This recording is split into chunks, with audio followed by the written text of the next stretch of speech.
नमस्कार दगड़ियों। मैं रणधीर रावत। आज हम मिलने जा रहे हैं विजय रावत जी से, जो कि एक समाज सेवी और एक्टिव कार्यकर्ता हैं। तो आइए चलते हैं, उनसे मिलते हैं और बात करते हैं उत्तराखंड के बारे में।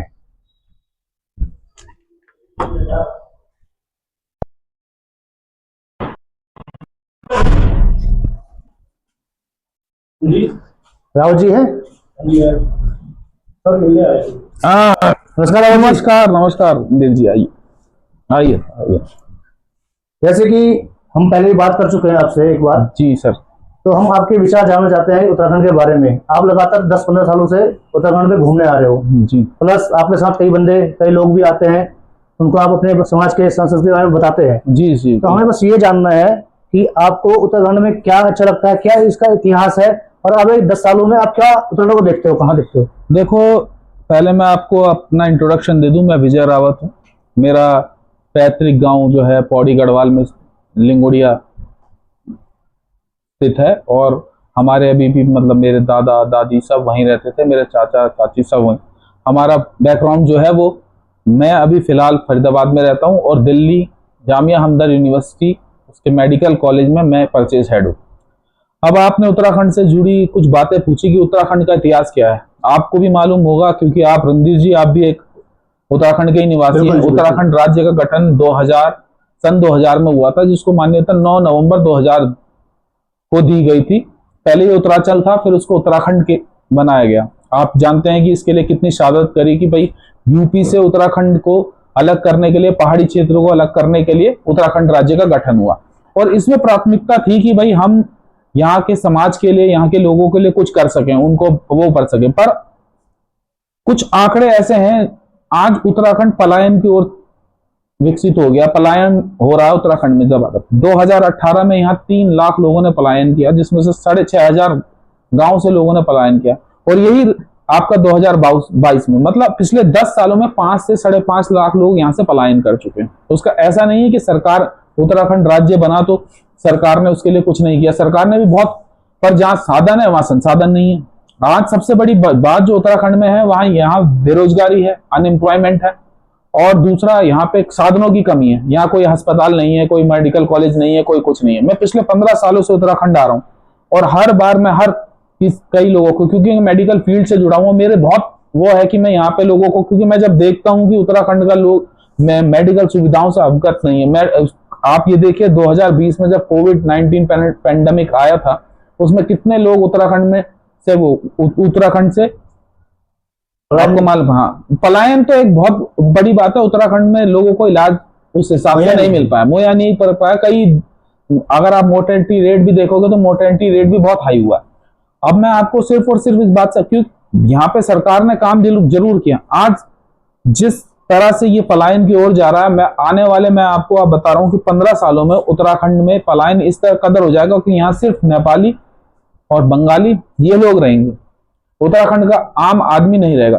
सरकार को इसके बारे में सोचना चाहिए। सरकार को क्या, लोगों को इसके बारे में सोचना चाहिए, इसको विकसित। अब इसके लिए सरकार ने भू कानून लगाया है। जी बिल्कुल लगाया, उसकी मांग हो रही है। भू कानून लगाया नहीं है, अभी मांग हो रही है उस भू कानून की। वो भू कानून अभी हुआ नहीं, लागू नहीं हुआ है। आप देखिए उत्तराखंड में। अब देखिए, एक बहुचर्चित, मैं आपको एक बिल्कुल ताजा ताजा मामला देता हूँ।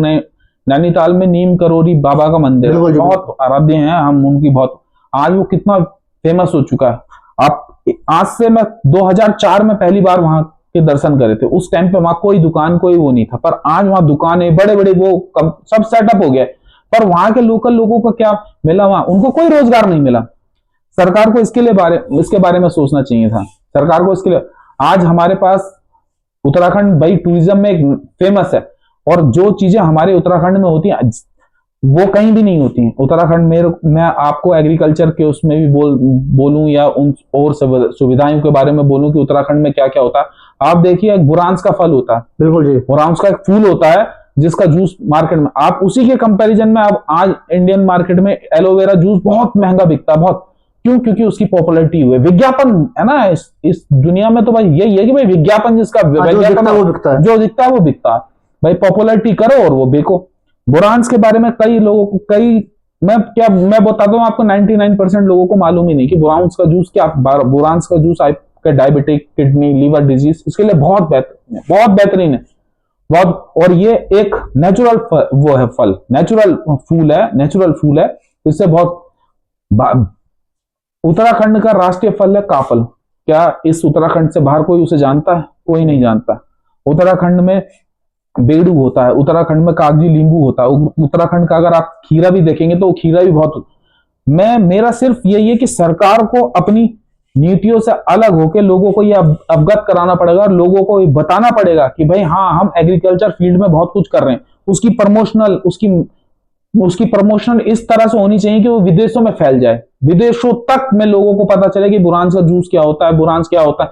आज एक पतंजलि जो बाबा रामदेव की कंपनी है, वो सारे प्रोडक्ट हिमालय से बनाती है, सब कुछ। आज बाबा रामदेव आपको मालूम ही है कि एक बहुचर्चित आदमी है, सब कुछ है उनके पास, ये है। पर मैं ये सिर्फ इस समाज और इस वर्ग की बात कर रहा हूं कि उत्तराखंड के लोगों के पास क्या है।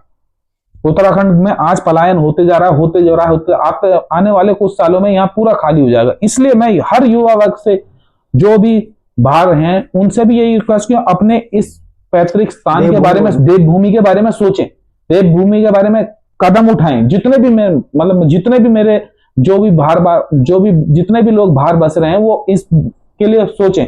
मैं दिल्ली में बस रहा हूं, या आप बोलेंगे कि आप लोगों ने पलायन कर दिया। मेरे फादर की नौकरी वहां लगी थी 1980s में, हम लोग वहां, मेरा जन्म भी वहां हुआ, बट मैं फिर भी आज भी इस चीज से जुड़ा हुआ हूं। बचपन में हम जब गांव आते थे तो हमने धान भी लगाया, धनिया भी लगाया, सब कुछ लगाया। और आज हम ये देख रहे हैं कि उत्तराखंड में सब कुछ बाहरी लोगों के हाथ में है। उत्तराखंड में पलायन, अगर आज सरकार रोजगार की नीतियों पे काम करे, आज सरकार और युवा वर्ग इसमें मुहिम छेड़